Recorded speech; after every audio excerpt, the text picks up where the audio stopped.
ও মা গো, কি কইতাম, এক বেসালা ভাই বরিশাল্লা পোলা আমারে কয়, বৌদি আমার একটা রেসিপি দিবেন, ফিটার রেসিপি, যদি পারি আমি বানামো।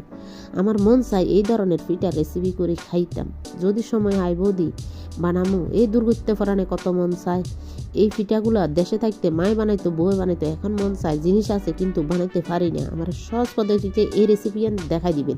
এই কারণে লই আই গেছিল, যে কথা সেই কাজ, আই গেছিল দেখবার লগে লগে বানাইবেন, খাইবেন। Like comment share and subscribe করতে বলতেন হাইতেন না, দেখতে থাকুন। নমস্কার মাই লাভলি ভিউয়ার্স, সবাই কেমন আছেন? আশা করি আমার ভাই বোনেরা সবাই খুব খুব ভালো আছেন। আমিও ভালো আছি ভগবানের অশেষ কৃপায়। অন্তস্তম কিচিংয়ে সবাইকে জানাই সুস্বাগতম। আজকে আবার বরাবরের মতন চলে এসেছি আরেকটা নতুন পর্ব নিয়ে। দেখতে থাকুন কি হতে চলেছে। দেখার সাথে সাথে প্লিজ একটা লাইক করে দেবেন, সুন্দর একটা কমেন্ট করে দেবেন, যদি ভালো লেগে যায় প্লিজ একটু শেয়ার করে দেবেন। কথা বাড়াবো না, দেখতে থাকুন কি হতে চলেছে। সবাই রেসিপি করতে জানে, কিন্তু আমি করি কিভাবে সেটাই আপনাদের কাছে তুলে ধরবো, দেখতে থাকুন। এটার আগে বলে রাখি, যারা আমার চ্যানেলে নতুন এসেছেন প্লিজ আমার চ্যানেলটা সাবস্ক্রাইব করে দেবেন, পাশে থাকা বেল আইকনটি টিপে দেবেন। প্রথমে আমি গ্যাস ওভেনে একটা কড়াই চাপিয়ে দিয়েছি। এই যে দেখুন, দিয়ে দিলাম বড় কাপের 1 কাপ জল, একটু ফুটতে থাক। এবার স্বাদ অনুযায়ী একটু লবণ দিয়ে দিলাম, আর একটু গরম হতে থাক, ফুটে উঠুক। এবার আমি দিয়ে দেব 2 কাপের মতন এখানে আতপ চাউলের গুঁড়ো, দেখতে পাচ্ছেন আতপ চাউলের গুঁড়ো দিয়ে দিলাম আমার পরিমাণ মতন আমি। এবার একটু ঢাকা দিয়ে দেব, জাস্ট 30 সেকেন্ড আমি অপেক্ষা করব। 30 সেকেন্ড পরে ঢাকাটা তুলে দেখলাম খুব সুন্দর চতুর্দিকে একদম ফুটে উঠেছে। এই যে দেখুন, এবার আমি একটু নাড়িয়ে দেব উঁচু নিচু করে। যেহেতু এগুলো চাউলের গুঁড়া, এভাবে একটু ফাঁক নিয়ে আসতে হবে। দেখতে পাচ্ছেন খুব ভালোভাবে আমার চাউলের গুঁড়ার সেদ্ধটা হয়ে গিয়েছে। এবার আমি একটা প্লেটে ঢেলে নিলাম, দেখতে পাচ্ছেন। ঠান্ডা হতে থাক, ঠান্ডা হয়ে গেলে আমি আবার মতে নেব। খুব সুন্দর ঠান্ডা হয়ে গিয়েছে। অবশ্যই একেবারে অতিরিক্ত ঠান্ডা হয় নাই, একটু একটু হাত দিয়ে ধরা যায় যে, ওইভাবে আমি রেখেছি। হাত দিয়ে এবার আমি খুব ভালোভাবে হাত দিয়ে মথে নিলাম, দেখতে পাচ্ছেন। খুব সুন্দর এবং খুব তুলতুলে একটা ডো তৈরি করে নেব, চাউলের গুঁড়ার ডো। আমরা সবাই জানি, অবশ্যই যারা গৃহিণী আছি সবাই জানি, যারা প্রতিনিয়ত সংসারের কাজ আমরা গুছিয়ে থাকি, আমরা সবাই জানি এই কাজটা। যারা নতুনত্ব আছে অবশ্যই তারা একটু ভেজাল মনে করে বা একটু ঝামেলা মনে করে। একবার করলে সবাই পারবো। আমরা সব কাজ কারো না করার কোনো বিষয় নাই, দেখলে পারা যায়। কথা বলতে বলতে খুব সুন্দর একটা ডো তৈরি করে ফেলেছি।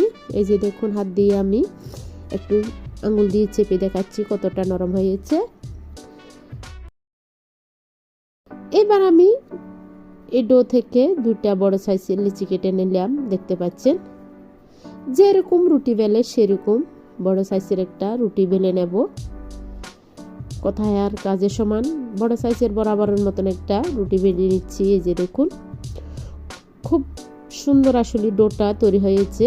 বেলার সাথে সাথে খুব সুন্দরভাবে রুটিটা হয়ে যাচ্ছে। অনেকে আবার ডোটা একটু শক্ত রাখে, তখন কি হয়, ডোটার চতুর্দিকে যে রুটিটা তৈরি করে চতুর্দিকে ফেটে যায়। আমার কিন্তু ফাটে নাই, সেটাই একটা দেখার বিষয়। যে দেখুন, খুব সুন্দরভাবে আমি একটা রুটি বেলে নিয়েছি। অতিরিক্ত পাতলা না, অতিরিক্ত একটু ডাঁটাও না, দেখলে বুঝে যাচ্ছে। এবার আমি একটা কাজ করবো। এই যে দেখুন, একটা ছোট বাটির মধ্যে আমি কিছু নারিকেল এবং গুড় দিয়ে খুব ভালোভাবে একটা পাক তৈরি করে রেখেছি। সেটা আর দেখালাম না, এই কাজটা সবাই জানে অবশ্যই। আমি ছোট্ট বোলের মধ্যে রেখেছি। এখান থেকে হাত দিয়ে আমি কিছু নারিকেল বসিয়ে দিয়েছি এই যে রুটিটার উপরে বসিয়ে। আমি এবার একটু এই সাইডটা নিয়ে এসে চাপা দিয়ে দিয়েছি। এবার আমি পিৎজা কাটারের সাহায্যে খুব ভালোভাবে এভাবে করে কেটে দিয়েছি। এই যে দেখুন, একটা পিঠা তৈরি হয়ে গিয়েছে। এগুলা কি পিঠা বলে আমি জানি না, আমাদের ওই অঞ্চলে বলে নারিকেল বর বা নারিকেল ফুলি, ইন্ডিয়াতে বলে আবার নারিকেল গুজিয়া। এক এক অঞ্চলে এক এক রকমের বলে থাকে, সরি। একই প্রসেসে আমি আরেকটা পিঠা তৈরি করে দেখাচ্ছি। আমি একই প্রসেসে কিছু নারকেল বসিয়ে দিয়েছি, আবার আমি একটু ডেকে দিয়েছি, রুটি দিয়ে ডেকে হাতের আঙুল দিয়ে একটু চেপে দিয়েছি সাইডটা। এবার আমি পিৎজা কাটারের সাহায্যে খুব ভালোভাবে কেটে দিয়েছি। এই যে দেখুন কত সুন্দরভাবে পিঠাটা আমার তৈরি হয়ে গিয়েছে। এভাবে করে আমি সম্পূর্ণ পিঠাগুলো তৈরি করে নেব। বেশি বানাবো না, অল্প করেই বানাবো। আসলে অনেক সময় অনেক কিছু খেতে মন চায়, যখন ছোটবেলায় খেতে খেতে অভ্যস্ত হয়েছি, সেই জন্য মন চাইতেছে বানিয়ে ফেলেছি। এই যে দেখুন কত সুন্দর আমার পিঠাগুলো হয়ে গিয়েছে।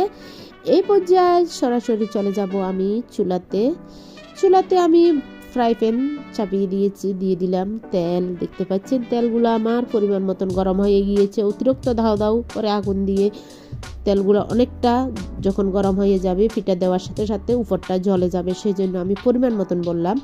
খুব সুন্দরভাবে নর্মালভাবে আমার তেলগুলো গরম হয়েছে। এবার আমি দিয়ে দিলাম একে একে পিঠাগুলা। তেলে ভাজা নারিকেল পিঠা, দেখতে পাচ্ছেন নারিকেল ফুলি পিঠা আমরা সবাই পছন্দ করি, আমার ছেলেরাও পছন্দ করে এই ধরনের পিঠা। খুব ভালোভাবে আমি একটু ভেজে নেব, যেহেতু এগুলা চাউলের পিঠা খুবই ভালো লাগে।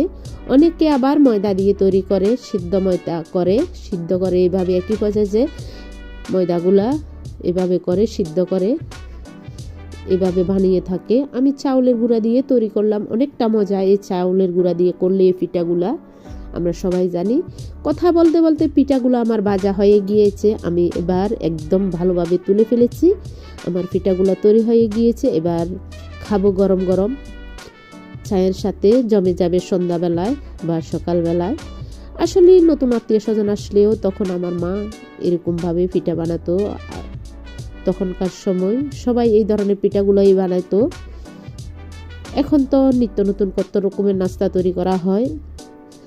খুবই সুন্দরভাবে পিঠাটা আমার হয়েছে। আমি একটা ভেঙে দেখাচ্ছি, এই যে দেখুন কত সুন্দর হয়েছে আমার পিঠাগুলা, ইয়ামি লাগছে। আপনাদের কাছে কেমন লাগলো আমার এই পিঠাটা আমাকে কমেন্টে জানিয়ে দেবেন। যদি ভালো লেগে যায় প্লিজ একটা শেয়ার করে দেবেন। Like comment share and subscribe করতে ভুলবেন না। আবার একটা নতুন ভিডিও নতুন রেসিপি নিয়ে আপনাদের মাঝে হাজির হয়ে যাব। ততক্ষণ পর্যন্ত সবাই ভালো থাকবেন, সুস্থ থাকবেন। সবাইকে জানাই টাটা, বাই বাই, নমস্কার।